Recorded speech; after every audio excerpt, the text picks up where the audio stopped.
அறிவு வந்து நடிகர் விஜய் அவர்களுடைய படத்துல வந்து ஒரு பாடல் வந்து பாடி மிகப்பெரிய வெற்றி அடைஞ்சது. அண்ட் தனுஷ் அவர்கள் வடச்சென்னை படத்துல வந்து அவன் பாடி வந்து பெரிய வெற்றி அடைஞ்சது. அண்ட் என்னுடைய திரைப்படங்கள்ல அறிவு தொடர்ந்து எழுதுறது நீயே ஒலி அப்படின்ற பாட்டு சார்பட்டா பரம்பரையில் வந்து அவன் எழுதுனது வந்து மிகப்பெரிய வெற்றி அடைஞ்சது, மக்கள்கிட்ட ஈஸியா போய் சேர்ந்து. ஸோ அவனுடைய திரைப்பட பாடல்களும் கூட வந்து அதுல தன்னுடைய அரசியல் கருத்துக்களை வந்து எந்த வகையிலையும் வந்து கம்ப்ரமைஸ் பண்ணாம வந்து அதை ஈஸியா இலகுவா மக்கள்கிட்ட ஈஸியா ரீச் பண்ணி அப்படி கொண்டு போய் சேர்க்கறதுல வந்து ஒரு கை தேர்ந்தவனா மாறி இருக்கிறது நினைக்கிறப்ப வந்து உண்மையிலே வந்து ரொம்ப சந்தோஷமா இருக்கு.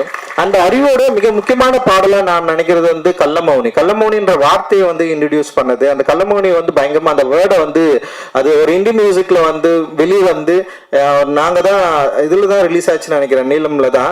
ஆனா அந்த பாடல் வந்து மிகப்பெரிய வெற்றி அடைஞ்சது. ஆஃப்ரோ ப்ரொடியூஸ் பண்ணிருந்தான் அந்த பாட்டை. அண்ட் வந்து செம்ம சக்சஸ்ஃபுல்லான சாங். அந்த இடத்துல இருந்து தான் அறிவுக்கு வந்து இன்னொரு ஒரு முகம் வந்து தெரிய ஆரம்பிக்குது. அந்த இடத்துல நிறைய சாங் பண்ணிருந்தான், ஆனா அது ரொம்ப முக்கியமான பாடலா இருந்தது.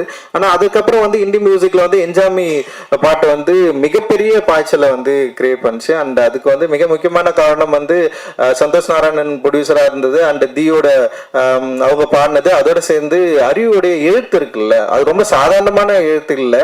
அந்த எழுத்தை வந்து ஒரு தலைமுறையுடைய ஒரு பல தலைமுறைகளுடைய குரல்களை வடிவத்தை என்ன சொல்றது ஒரு பெரிய அரசியலை வந்து வார்த்தைகளை மாத்தி குழந்தைங்க கிட்ட கூட ஈஸியா ரீச் பண்ண முடிய அளவுக்கு வந்து அதுல ஒரு பெரிய ஒர்க் வந்து நிகழ்ந்தது. ஆனா அதன் பிறகு அந்த விஷயங்கள்ல சில பிரச்சனைகள்லாம் வந்து அறிவுக்கு நிறைய பிரச்சனைகள் வந்தது. அவன் வந்து மனதளவுல வந்து ரொம்ப பாதிக்கப்பட்டான். அதுல இருந்து வெளியே வரதுக்கு உண்மையிலேயே பயங்கர ஸ்ட்ரகிள்ல இருந்தான். அந்த ஸ்ட்ரகிள்கான பதில் தான் இந்த 12 பாடல்கள் அப்படின்னு சொல்லிட்டு நான் வந்து சொல்லுவேன். அவன் லைஃப்ல அவனுக்கு அவன் ரொம்ப சென்சிட்டிவானவன், ஈஸியா எமோஷனலா ஆயிடுவான். ரொம்ப ரொம்ப இப்ப எப்படி பாடல்கள் வந்து அவனுக்கு வந்து ஒரு தீப்பொறி மாதிரி பயங்கரமா பவர்ஃபுல்லா பாடுவான், ரொம்ப எமோஷனலா லவ் அப்படிலாம் இருக்கிறான்ல. ஆனா வந்து நேரடியா பார்த்தா சின்ன குழந்தைதான் அவன். ஆனா வந்து அடி நம்ம தாளாட்டி அப்படியே ஓகேடா விட்றா ஒண்ணு இல்லடா அவனுக்கு வந்து அப்படியே அழகா இலகுவா புரிய வச்சு இதெல்லாம் ஒண்ணு இல்லடா, இதை நம்ம ஃபேஸ் பண்ணி தான் ஆகணும்டா அப்படின்னு சொல்லி.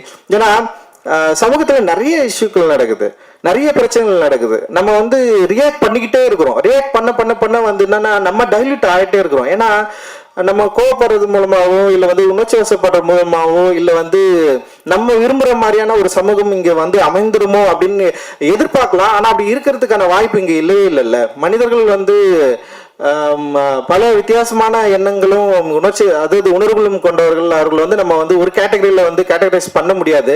ஆனா அறிவு ரொம்ப சிம்பிளா அவங்ககிட்ட இருந்து எல்லாரையும் பார்ப்பான்.